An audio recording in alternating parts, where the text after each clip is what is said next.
Chapter 40 Thirst for Knowledge.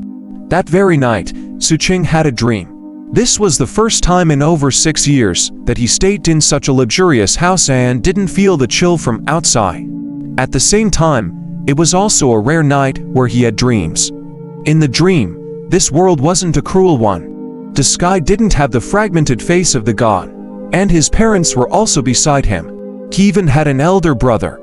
Also, he was living a worrying-free life and going to school with a group of play companions. After school, he returned to his warm house and ate the piping hot dinner, together with his loved ones, enjoying a beautiful sleep later at night. However, all his loved ones in the dream had somewhat blurry appearances. He really wanted to see them clearly, but there was always a layer of mist shrouding them. The dream lasted all the way until morning arrived. Xu Qing, who was lying on his bed, finally opened his eyes. He stared at the ceiling and rested for a moment as though he was completely awakening from the dream before he silently stared at the surroundings. Inside this grayish-black room constructed from bricks, not only were there a table, chairs, and a bed, but there was even a bathroom with lingering warmth on its floor. This warmth was something left behind by the heat of the stove last night. On the floor, there was a mat weaved from straw, and there was an empty bookshelf at the side.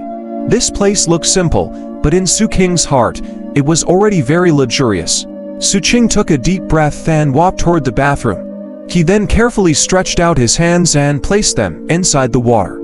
As he watched his dirt-covered hands slowly reverting to their normal color from the water, he swiftly lifted them up. He lowered his head and stared for a moment before wiping them on his body and getting them dirty again. After that, he glanced up and looked at his reflection in the mirror. A large leather coat, a head full of messy raven black hair, a dirt-covered little face, and that pair of clear eyes. After some time, Xu Qing turned and gazed toward the windows. The clarity in his eyes was then replaced by indifference.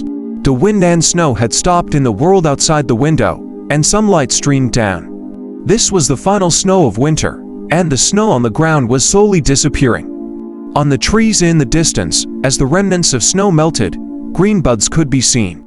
It was as though they were telling everyone that spring had truly arrived. Xu Qing walked out of his room and habitually cast a glance at Captain Lei's residence. As for the over 10 wild dogs in the courtyard, they didn't even lift their heads. They merely swept their tails across the ground in greeting. "What should I do?" Xu Qing silently mused as a hint of determination appeared in his gaze. Hence, he pushed the courtyard gate open and walked out. His target was clear. It was none other than the tent where the doctor of the carriages was in. During the early morning, there weren't many scavengers at the campsite. As Xu Qing moved closer to the fleet of carriages, all the guards there swept their gazes over to him. And Xu Qing could faintly hear the sounds of studding drifting from the tent the doctor was in. He hesitated for a while before he quietly stood outside the tent, waiting in silence. The guards around the convoy all looked at him with scrutiny. After observing for some time, half of them retracted their gazes, but a few were still observing him closely. Xu Qing wasn't bothered by these.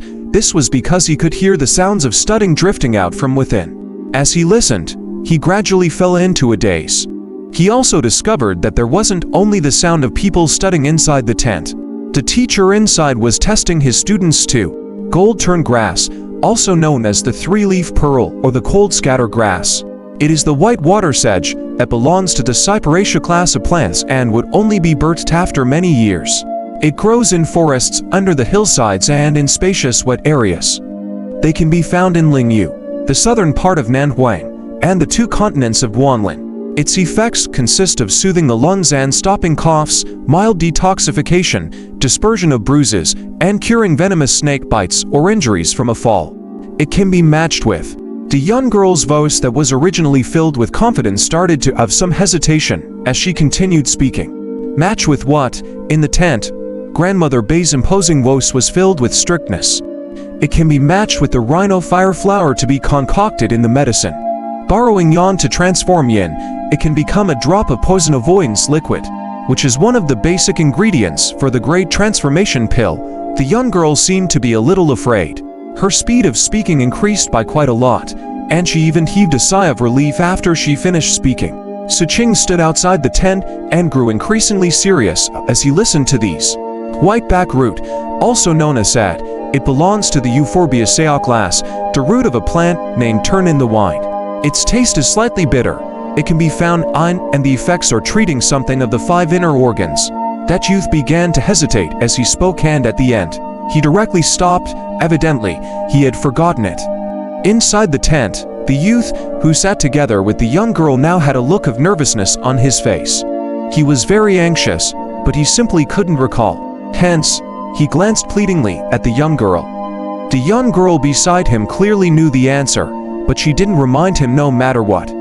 In the end, the youth could only have a depressed look on his face, and in front of them was Grandmother Bai. At this moment, he turned his head and glanced outside the tent.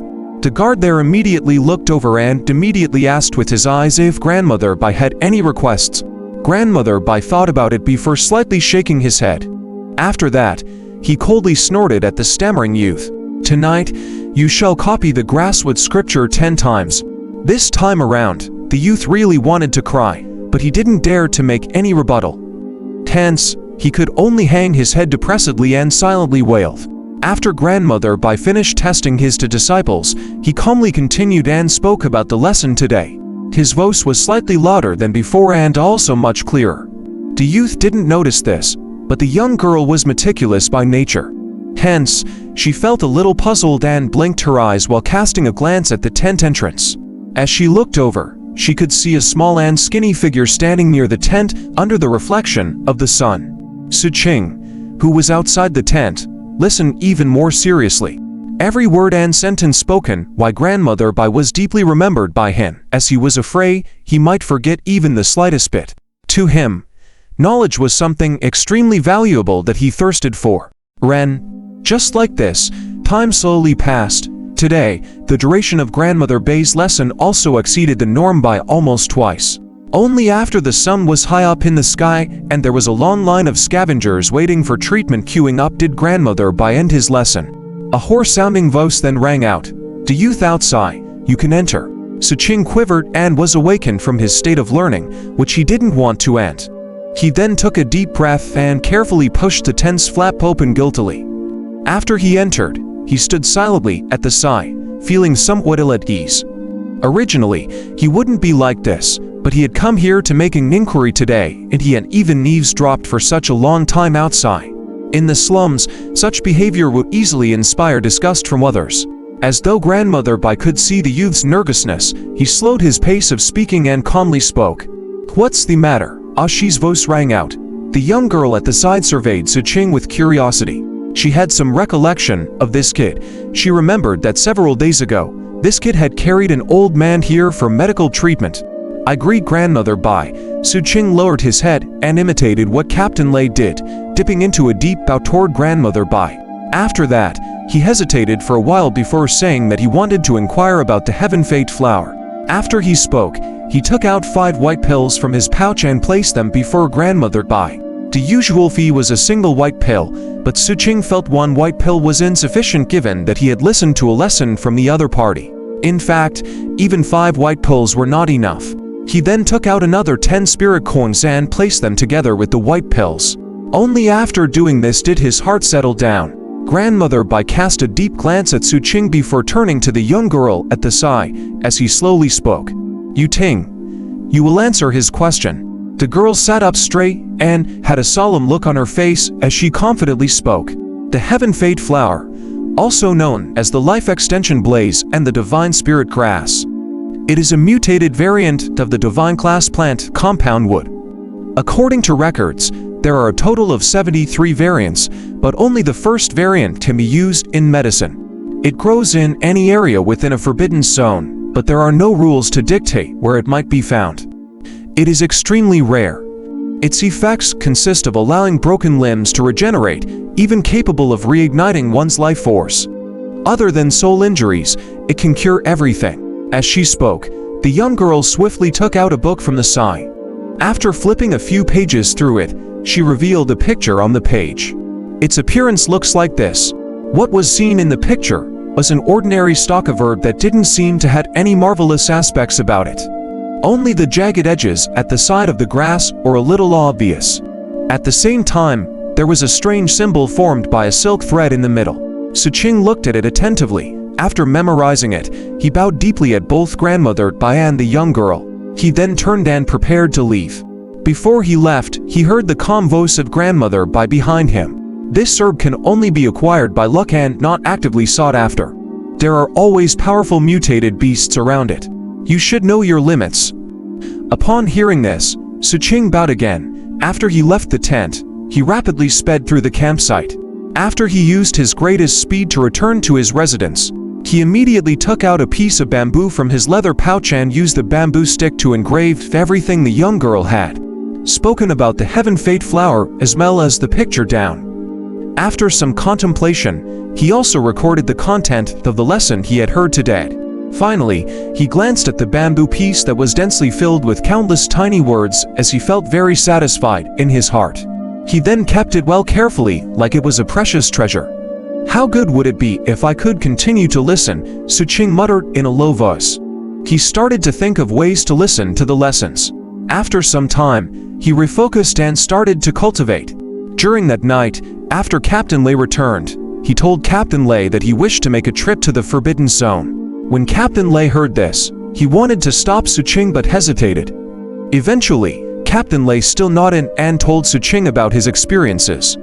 Just like how the elderly at home would be worried about their own descendants venturing out, Captain Lei's stories were extremely detailed. He only finished telling Xu Qing about his experiences when dawn almost arrived. After Xu Qing remembered them, Captain Lei gave him another leather sack that contained the various types of medical powder Luan Tooth left behind. After understanding their specific uses, when morning came, Xu Qing bid farewell and left the campsite. He traveled rapidly through the wilderness and arrived outside the Forbidden Zone not long later. The instant he stepped into the boundary, the warmth of the sunlight outside seemed to be isolated, and a sinister chill drilled into his body. Xu Qing's eyes narrowed with vigilance as he transformed into a fleeting shadow as he sped into the jungle. His figure vanished completely after a few breaths of time. This was his second time entering the jungle in the Forbidden Zone. Xu Qing's familiarity with this place was already different from the past. But the more it was so, the more cautious he became. As he leapt forward, he also paid attention to the flowers and herbs in the surroundings. Very soon, he arrived at the location where the silt was found back then. He copied Luan Tooth's previous actions and smeared the silt onto his body before he continued to advance. Time flowed by and an entire day soon passed. When he arrived here this time around, Xu Qing didn't encounter the fog. And although there were powerful mutated beasts, due to Xu Qing's cautiousness, he managed to avoid them all. On his way, he also paid close attention to the flowers and herbs around him as he searched for the heaven fate flower. At this moment, he encountered the place where they had met the black-scaled wolf previously. He surveyed the surroundings, and he could still see traces of their previous arrangements. It was just that the majority of the wolf corpses on the ground then had now transformed into rotting bones. He attentively observed the rotting corpses and discovered that there were no signs of them being bitten, but they had rotted naturally. Xu Qing then heaved a sigh of relief. This indicated that most probably, no mutated beasts had come here. Hence, he found a nearby area in the surroundings and decided to spend the night there before continuing after the sky turned bright. Very soon, night descended and the jungle fell into darkness. Xu Qing was now hiding inside a tree crack and staring in the direction of the seven-leaf grass canyon. Further down that direction was the group of temples.